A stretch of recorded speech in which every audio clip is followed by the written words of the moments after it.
Hey guys, welcome back to another video. Today is something special. So I'm at a place called Tanks a Lot down in Milton Keynes, near to London in the UK.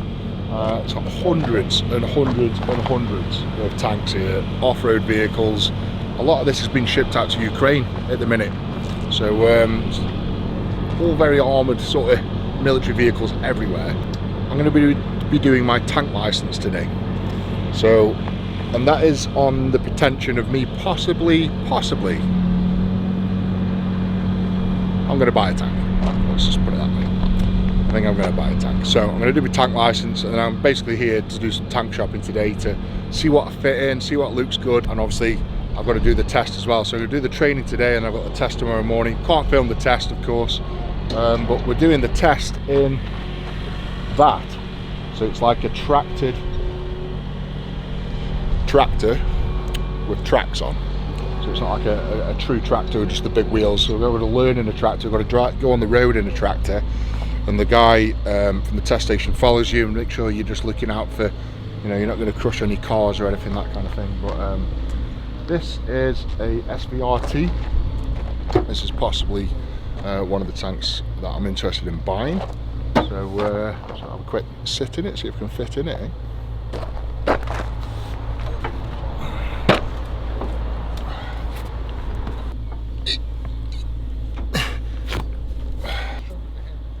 So as you can tell, these aren't particularly designed for big guys. I think tank drivers back in the day were 6 foot and under. So this has been cut out on top of. So the tank hole originally is just that. That is where the tank hole is. So basically, imagine me trying to get into a hole that big. He's adapted it, so he's cut it up so you get bigger people in, like myself.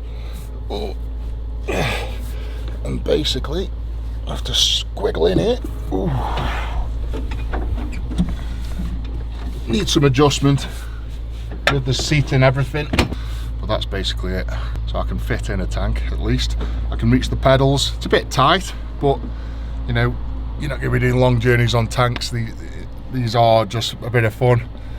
You know, taking to shows, doing promotions, that kind of thing. I think it's a 5-litre Jaguar engine. That's the way they are, petrol. That's the way they are back in the day, and I think it's got the original engine in it. Top speed around about 45-50 miles an hour. I believe they can do more with some gearing tweaks, but you're not allowed to do more than 25 miles an hour on the road. Pretty cool, eh? So I'm going to crack on with the tank session, get some learning in, and then we'll be driving one of these a bit later on in the day and see what they're all about. This is one I'm interested in. The other one is an Abbott, which is just over there. I'll show you around that right now. Right, that is an SVRT. This is a Abbott 433. Is that right, Nick? It is. Yeah. This is Nick, who owns the place. Hello. Tanks a Lot. Nice to meet you. Doesn't he look like Eddie Hall? Sure, just like him. Just like him. Just looking around these tanks, mate. So, how many tanks have you got on the grounds at the minute? Oh crikey! I think it's about 300, but I've been saying that for a long while now. Jesus, I think it's about time you sold some. Well, what it is I've got this problem where I have to keep buying tanks, and luckily lately I have sold a lot, but I love buying them. I don't really like selling them, and it's a problem, you know. Luckily they've gone up in value, not down, so people think I'm being shrewd. Oh, I think this is more me. Yes, I could be out of control in worse things, couldn't I? Oh yeah. They're one of my favourite tanks because they do give, you know, it looks the part. It does look the part, yeah. And on the one you have, we'll put smoke discharges back on it, but for the Middle East, I wasn't allowed to take them. How have you acquired most of these tanks? Are these like... I used to buy a lot from the MOD, and now they sell very few. It's normally private collections, and my website has grown stronger and stronger, and I was never going to be into sales. It was all about doing driving days, and then when COVID came, thank God we were into sales, otherwise we would have had a problem. Yeah. And we just had team Americans ringing up, can you do me this, can you do me that, and we started on that. And then you export them to America as well. America seems to be the main place, yeah. At the moment it's obviously Ukraine. Yeah. And that's a funny old game. I've never sold vehicles for conflict before.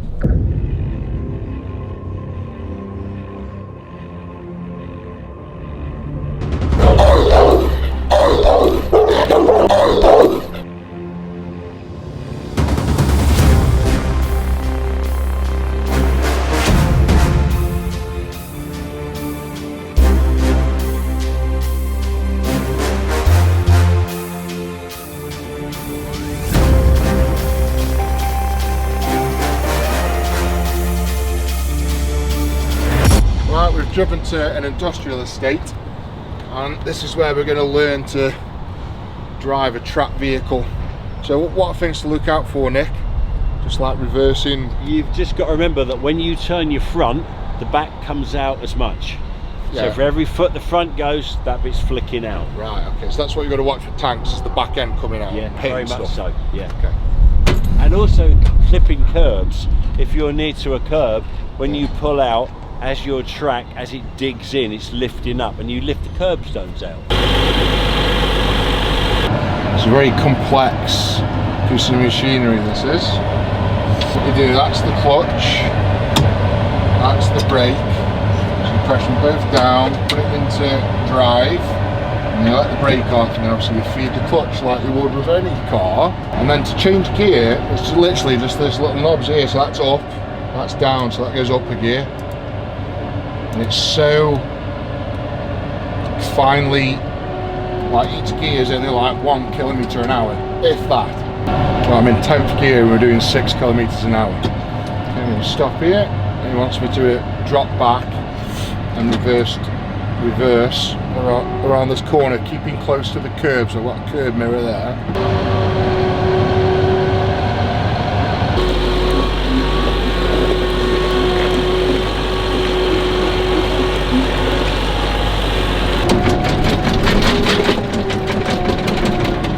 Bounce, I use your tractor.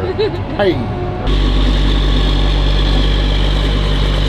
So this is what we've got to be careful of, is if you just turn the wheel when you're close to the curb, the whole tractor will just do that, and your back end will hit the curb, and it will just rip curb sides out and knock it off, and the examiner will come up and tell me I've failed. Well, that'll look good to me. No one needs power washing off the tracks. It's just very slow going, isn't it? But you've got to be careful, aren't you? It's such huge weight. It's quite unique. It's not like a car where you turn right and it just, you know, just flows. You've got to remember the back end goes out as well. So if you turn right, literally the tractor's doing this on one spot. So you could literally just, not in gear, you could turn right and it'll just do this in one spot, and that's the difference. You've got to remember that with a tractor vehicle as opposed to a rolling one. You've got to watch. You've got to be really careful on those back end, try not to hit the curbs. So it's different. It's definitely different. You know, I can see why you have to do a license to drive a tractor unit, because it is completely different. Good fun though. Can't wait to get into the tank in a bit. So it's lunchtime, and I brought my lunch pack with me. Alpha Designs, if anyone wants one, link in description. Drinks bottle, a place to put my cutlery, and look what the wife's done. So I've got my spag bol, salad. She's written on everything. You know you've got a good wife when you got tuna pasta, just to write on spag bol, and then snacks. A kiwi, a Greek yogurt, and a pork pie. I think I'll have the pork pie. Everybody likes eating, and when I watch these guys eat. Right, we've sort of done the training bit. We've been on the road in the big tractor, done some manoeuvring, got the test tomorrow morning, so me and my dad are quite confident we're going to pass that. We're just test driving a couple of tanks now, so we're in a skimiter, is that right, Dad? Scimitar, that's what I said. SVRT. So this is one of the smaller tanks. So we're going to have a little test drive of this, and then right there we've got the Abbott, which is a 433 Abbott. That's more of a big massive diesel Cummins engine in it, obviously a lot more heavier. This is about 7 ton, that's about 16 ton. So these are the two tanks I'm thinking about buying, so we're going to test drive them both and see how they handle and see what they can do. Now, can you get your arms underneath that? Because I could probably get that seat so it went one notch lower. Yeah, I'm happy with this for now. Hey? I need this gone, and it needs to go down a bit. You might drive it like that. I mean, that would be actually quite novel because people wouldn't believe how you got it out, wouldn't they? How the fuck did he Thing is, right, if you weren't here to undo that, how the would I get well, you out? just do that. Yeah, but how would I do that? Oh, yeah, fucking hell, yeah. I couldn't even slide that across, could I? So I couldn't drive it with this shut. I'd basically lock myself in. The main power switch is down here, that twisty one, the big black one. That's it, and give it a few revs. It's quite a motocrossy. Run. Yeah.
Saw that, Hannah, but my dad nearly killed me. He says his foot got stuck in the pedal. If we'd have been in London, that'd have been 7 shots and 9 vehicles. Yeah. We've been in the middle of Buckingham Palace, wouldn't we? Right, so this is my new tank. I've just put a deposit down on it. Gonna get it all beast branded up, and it'll be at the shows and everything that I go to now. It'll be, we're doing truck pulls and all sorts with this, so hopefully it all goes smooth and get this delivered, and me and my dad will be rocking around the local area in a tank. So right then guys, that's a wrap. Don't forget to like the video and subscribe to the channel, and I'll see you next time. Live with the beast.